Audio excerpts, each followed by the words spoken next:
손흥민 선수도 있잖아. 멘탈이 안 좋은 날에는 골이 잘 안 터져요. 근데 우리가 진짜 뭐라고 여러분들 이게 심리가 관리가 제대로 안 돼 있고 신법적으로 아직 초보인데 어떻게 수익이 맨날 나겠습니까? 그러면 여기서 이제 제가 말씀드린 거는 우리가 뭐 손절을 하고 날아가는 경우도 있고 익절을 짧게 했는데 날아가는 경우가 진짜 많거든요. 그때 막 재진입해가지고 내가 만약에 10% 들어갔어. 그게 정리를 했는데 20% 가잖아요. 그럼 거기서부터 매매한다고. 그러면 그때부터 도미노처럼 자기 심리가 무너져요. 계좌 그날 그냥 반토막이라 보시면 됩니다. 그냥 이거를 평온하게 만드는 방법이 하나가 있어요.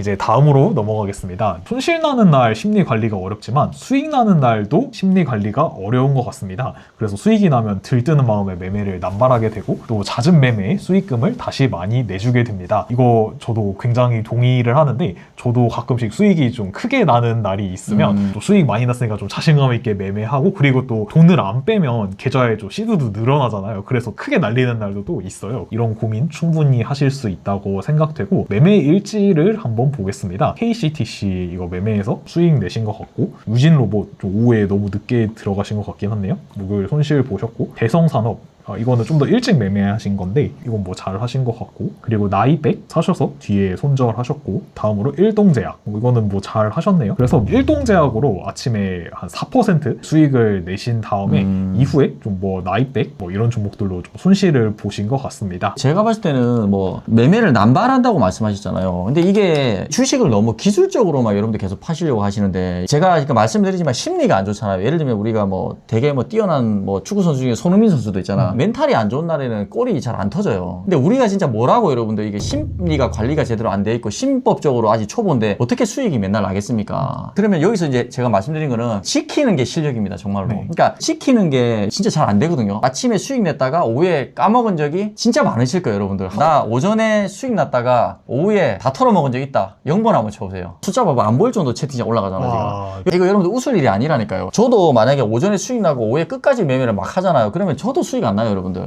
수익 난 게 있으니까 긴장을 놓고 또 매매하거든요. 그러면은 아무래도 쉽게 들어가, 쉽게. 저도 매매하다가 가끔 아침에 좀 수익이 많이 나는 날이 있어요. 시드도 커지고 좀 약간 자신감도 붙고 하다가 막 매매를 좀 남발하게 될 때가 있거든요. 그럴 때 수익을 반납하는 경험이 꽤 있었어요. 그러면 손실 본 거보다도 오히려 막 더 막 마음이 안 좋고 그러거든요. 그래서 저는 아침에 좀 수익이 크게 난다고 하면 그날은 진짜 좋은 게 있는 게 아닌 이상 그냥 끝내자라는 마음으로 매매를 하고 수익 난 금액 일부를 인출을 하기도 하거든요. 수익이 크게 나셨을 때는 그렇게 하시는 것도 좀 추천드려보고 싶습니다. 그러니까 샵 트레이더가 우리가 일컫는 사람들은 신법적으로 완성이 됐다고 봐야 돼요. 기술적으로 잘하는 건 여러분들 그거 아무 문제가 없어요. 그거는 사실 누구나 여러분들 주도주 들어가면 수익 날 수 있어요. 그게 문제가 아니라니까요. 손실 방어를 얼마나 하느냐가 정말 중요해요. 이거 지금 뭐 100번 강조해도 모자랄 정도로 얘는 있잖아요. 진짜 자기 거 할 거 없잖아요. 저걸 안 했어요. 이래요, 정말로. 근데 결과라고 얘기했잖아요. 결과로. 좀 잘한다는 트레이더들 중에서는 네가 제일 그 신법적으로 완성된 트레이더 같아. 그리고 저는 좀 수익금 인출하는 것도 진짜 중요한 것 같거든요. 좋은 장에 많이 벌어서 막 예수금 커지는데 그러다가 또 안 좋은 장 맞으면 다 까먹고 이러기 때문에 저는 예수금 막 계속 인출해서 가능하면 다 다른 자산에 배분을 해놓거든요. 그래야지 잃을 때 적게 잃을 수 있는 것 같습니다. 5번째로 넘어가겠습니다. 발매도로 인해서 포모를 느낄 때 심리가 어느 때보다 무너진다고 하셨습니다. 또 좋은 조건임에도 고점이라는 이유로 이 종목을 피하고 다른 후발주나 대상이 이걸로 되겠다라는 이유로 합리화해서 뇌동을 하곤 한다고 하십니다. 한번 일지를 보겠습니다. 일동제약 매매하신 건데 뒤에 너무 많이 매매하는 거는 그렇게 좋진 않아요. 저건 좀 조심하셔야 돼요. 또 다음으로 이뮤노시아입니다. 약간만 수익 내고 이렇게 파셨네요. 그래서 발매도로 포모를 느낄 때 어떻게 이겨내야 될까 이렇게 해주셨는데 제 생각에는 일단 피해야 될 이유를 찾는 거는 무조건 나쁜 거는 아닌 것 같은데 주도주가 교체될 만한 이유를 합리화해서 뇌동을 하시는 거는 문제가 있다고 보여집니다. 근데 이게 예상을 했던 종목이 막 대장주로 교체될 확률이 사실은 그렇게 많이는 안 일어나거든요. 예상해서 매매하시는 거는 약간 좀 고수의 영역인 것 같고, 매매를 하신다고 해도 확실히 좀 대장주 내에서 일단은 매매를 하시는 게 좋을 것 같습니다. 이때가 근데 제일 위험한 순간이라 보시면 돼요. 그러니까 내가 뭔가 매도를 했는데 더 날아가잖아요. 뭐 1%, 뭐 3% 이렇게 먹었는데 수익을 정리를 했는데 더 날아가서 거의 상한가를 갔어요. 예를 들어서.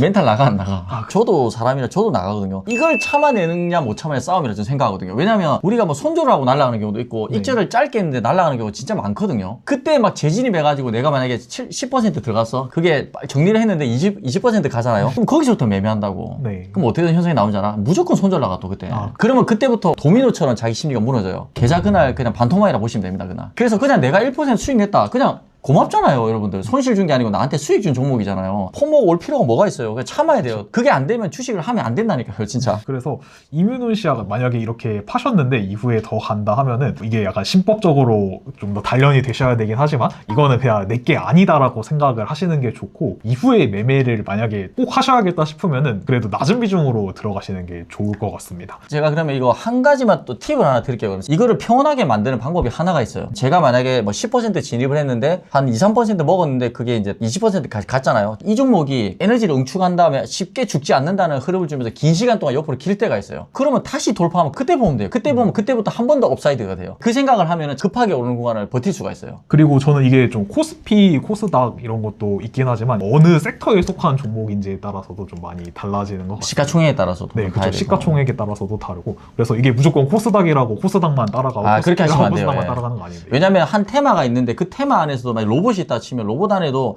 코스닥 종목이 있고 코스피도 있고 막 이럴 거 아니에요. 그렇기 때문에 코스닥이 막 내려가고 코스피는 올라가니까 이 종목은 코스피니까 또 무조건 같이 올라가 이렇게 생각하시면 안 되고요. 두 개 다를 같이 보면서 유도리 있게 보셔야 돼요. 이 부분은요. 좀 섹터 따라가는 게 좀 더 큰 것 같습니다. 다음 분 넘어가겠습니다. 저처럼 매매하시는 것을 지향한다고 하시는데, 시드가 작을 때는 약간 반등해도 탈출하고 어느 정도 벌 수 있다고 하셨습니다. 시드가 커지니까 데이 트레이딩 중심으로 매매를 하시다 보니 하락 추세로 전환한 걸 알아도 탈출을 못해서 큰 손실이 났다고 하십니다. 근데 이분 제가 카페에 올려주신 거 봤는데 저희 거 보고 억대 수익이 나셨다고 이렇게 올려주신 것 같은데, 그래서 잠시 후기 관련해서 좀 말씀드리는 시간을 가져보고자 합니다. 저희가 후기 이벤트를 진행했는데 실력이 향상되신 분들 이렇게 적어주셨는데, 적어주신 분들 중에서 10분 이렇게 선정해서 네프콘 할인권 제공드렸습니다. 그리고 네프콘에 대해서 어떤 건지 잘 모르시는 분들이 계셔서 잠시만 간단히 설명을 드리면, 네이버 프리미엄 콘텐츠에서 구독 서비스로 저와 불개미님이 매매 일지, 관점 이런 기법 이런 거 계속 설명드리고 있습니다.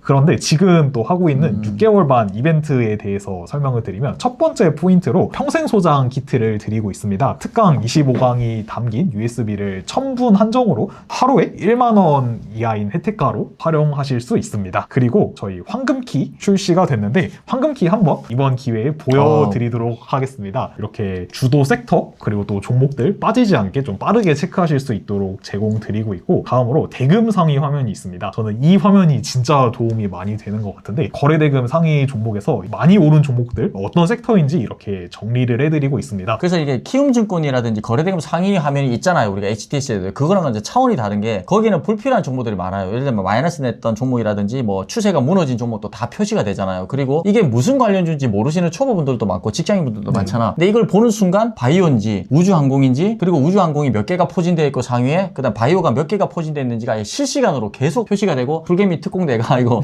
관리를 하고 있습니다. 예. 저도 당연히 참여를 해서 케어를 할 겁니다. 그러니까 이 안에서만 매매하셔도 충분히 트레이딩이 가능하고 쓸데없는 걸 다 걸을 수 있다는 거죠. 예. 그래서 저희는 기능을 그렇게 많이 넣은 건 아니고 진짜 필요한 꼭 것만. 필요한 것만 집중해서 넣었습니다. 특히 약간 직장인분들이 이런 게 있잖아. 그 직장에서 이 시세를 우리만큼 잘 볼 수가 없는데 갑자기 화장실 딱 가도 지금 오늘 여기가 핫하니까 공부도 되고요. 그러니까 이렇게 하면 스윙하기도 좋아요. 캘린더를 열어보면은 최근 한 달 동안 어디가 핫했는지가 다 나와요. 이런 식으로 가장 핫했던 섹터를 고르는 거예요. 거기서 대장주가 눌릴 때 사면은 이게 기똥차게 단기 스윙으로 거의 정확해요. 예. 그렇게 활용하셔도 됩니다. 그래서 아까 하셨던 분, 시드가 커지니까 데이 중심으로 하실 때 하락 추세로 전환한 걸 알아도 탈출을 못해서 큰 손실이 날 때가 있다고 하십니다. 이게 하락 추세로 전환한 걸 알아도 이게 시드가 적을 때는 내가 잘못된 종목인 걸 알고 쉽게 자를 수가 있는데 시드가 커지면 그게 더 어려워지거든요. 이 분 같은 경우에는 커진 시드가 감당하실 수 있는 것보다 약간 더 크지 않을까 생각됩니다. 그래서 저도 이 종목에 들어갈 수 있는 금액에 비해서 좀 더 과하게 들어가면 이럴 때가 있거든요.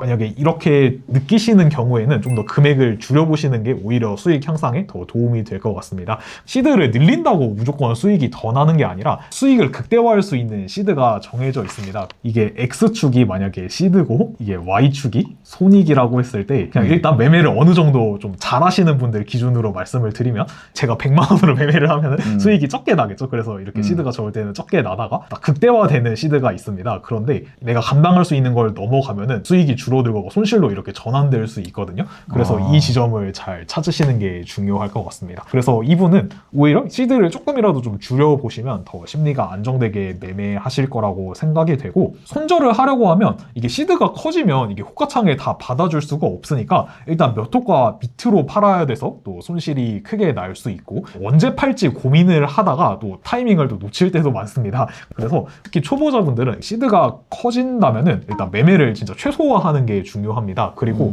1000억대 단위 되는 이런 소형주보다는 조단위 있는 중대형주 위주로 좀 선택과 집중을 하시는 게 더 비중을 늘리면서 매매를 할 수 있는 방법이라고 생각됩니다.